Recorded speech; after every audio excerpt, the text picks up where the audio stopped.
Magandang araw po. Welcome po sa ating My Farm Project. Sa videong ito, gusto kong ipakita sa inyo na mas naging matapang yung barakong pabo. Nagmamasid lang ako dito sa paligid ng kanilang teritoryo. Hindi siya tumitigil na lagi niya akong hinaharangan. Mapula yung kanyang leeg at kulay blue yung kanyang ulo. Yung kanyang balahibo ay pinatatayo niya para magmukha siyang malaki. Tapos huni siya ng huni habang naglalakad. Tapos pinapakita niya sa akin na susugurin niya ako. Umiikot ako dito sa teritoryo nila pero gusto ko talagang pumasok. Eto na, papasok na ako dun sa loob. Gusto ko sanang tanungin si Papa kung nanunugod itong lalaking pabo na ito, pero pumasok na rin ako. Nang nasa loob na ako, ang ginawa niya, sinisigawan niya yung mga kapares niyang mga babae at pinapatabi niya. Ibig sabihin, nagwa-warning siya na may panganib na nakapasok dito sa teritoryo nila.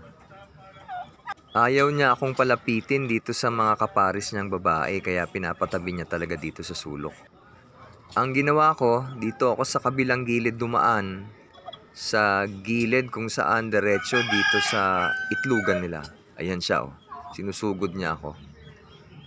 Naging overprotective yung ugali niya sa panahon na ito dahil sabi ni Papa, dumarami na yung itlog ng mga pares niyang pabo.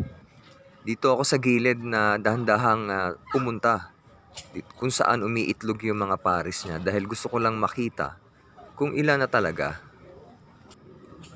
Ito ngayon yung kanilang itlugan at nakakatuwa naman dahil dumagdag na. Ngayon ay tig-anim ito. So isang dosena na yung itlog na naririto.